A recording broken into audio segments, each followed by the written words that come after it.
Hey guys, American Pizza Books here. I am back at you with another book review, and this time I'll be reviewing False Memory by Dean Koontz.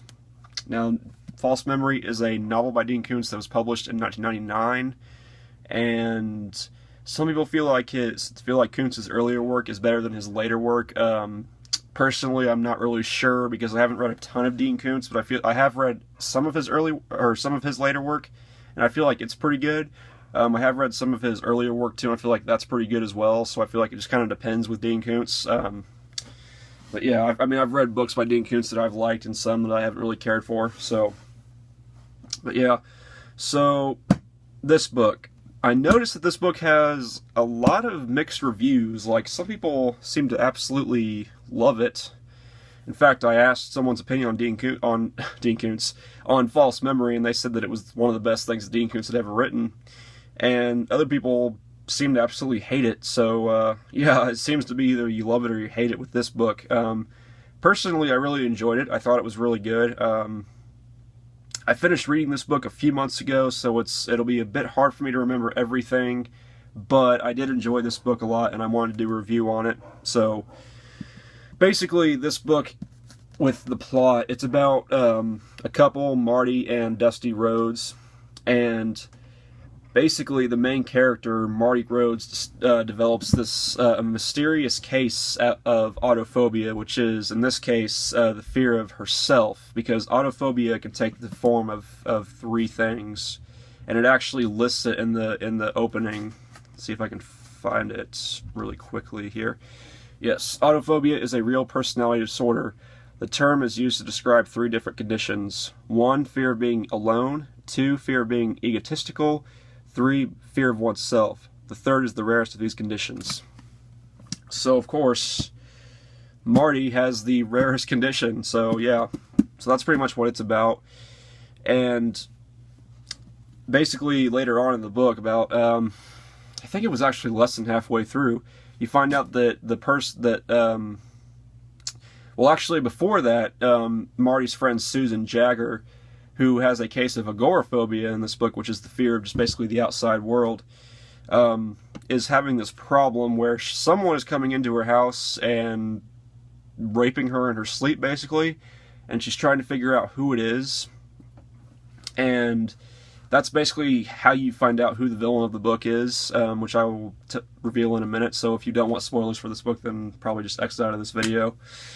But yeah, so Marty's phobia pretty much develops over the course of the first few hundred pages, and it's pretty unsettling to see it kind of unfold. And at the same time, and she's going to pick up Susan, her best friend, to take her to one of her appointments. And at the same time, Dustin, or Dusty, I think he's called Dusty in the book, Dusty, whatever, who is Marty's husband, is trying to prevent his little brother Skeet, from jumping off the roof, because at the time Skeet is on drugs and he's trying to commit suicide. So that's going on while Marty is developing this case of autophobia, while also taking her friend to her appointment. But basically, with the side plot with Susan Jagger, you find out that the person who is doing this to her is, in fact, her own Dr. Mark Ehrman, which was a pretty big twist. I definitely wasn't expecting that at all, but like it was a twist, because when you're first introduced to Mark Ehrman, you definitely wouldn't expect him to be the one, but he is. And how she finds out is she gets a video recorder and she records him. And before that, I think it actually gets revealed that he is the one that is the perpetrator. So Mark Ehrman, the doctor, ends up becoming the main villain of the book. And as the plot goes on, you find out that he is actually the one that has, basically, he does this type of hypnosis where he gets Marty and Susan Jagger and Dusty as well, and Skeet, basically all of the main characters he has put under this hypnosis and has put them basically under mind control, and he has also planted these fears and agoraphobia, these fears and phobias into them. So they're basically being controlled by Mark Ehrman. So And when they find out, of course, it's a big revelation to the characters. But yeah, so that's basically what it's about, about them finding out that they're being controlled by this doctor and them trying to, get out of that and solve it and everything. So, as far as the characters go in this book, I really like the characters. I really felt attached to them and everything. I feel like Dean Koontz did a good job of developing the characters in this book. The villain, I really enjoyed the villain. I feel like the villain was very twisted, very, very twisted, but very interesting to read about. The villain definitely in this book got some development, and that was really interesting to read about his backstory and about his home life growing up and everything. And the villain in this book is someone who is very well respected, very well liked. He's a big doctor. He has written like several books, and he's just pretty famous doctor, pretty well liked. But as the characters, as Dusty and Marty are finding out more about him and are doing like pretty much their own type of investigation on him when they find out what's going on, you find that Mark Araman has done other things in the past with other cases, and he's actually done a lot of other things. I believe there was even an incident where there was like something that they found out where Mark Araman actually pulled the same type of mind control on a child and tried to make the child think that it had been that the child had been molested or something. It was really messed up to find out. It was really twisted to read about. So Mark Araman in this book is definitely one twisted dude.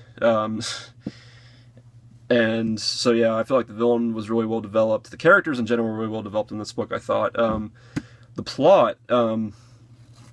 plot was, I'd say it was pretty good. Maybe not entirely original, but I still feel like it was pretty good and pretty well written. The writing in this book, I mean, obviously with Dean Koontz, it's not gonna be a fantastic work of literature or anything, or like it's not gonna be like Shakespeare, Ernest Hemingway, or anything like that. But I mean, they're good books. You're usually going to get some decent writing and a pretty good plot and everything, and usually some pretty fast-paced books, and that's what I read Dean Koontz for. I read to, most of the time I read to be entertained. I like reading, so that's what I read for. So I feel like the writing in this book was pretty good, Nothing extraordinary, but pretty good,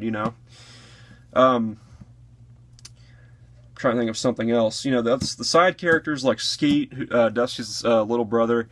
I felt like he was another character that was pretty well developed. I didn't really feel as attached to him as I did to the main characters, but he's kind of a drug addict in this book, and you also find out that Mark Araman has also planted something in him as well. But he's kind of a misfit. He's kind of, like I said, he's a drug addict. He's very much a misfit, but he's a likable misfit, though. You root for him. Like, even though he's got these problems, you still root for him.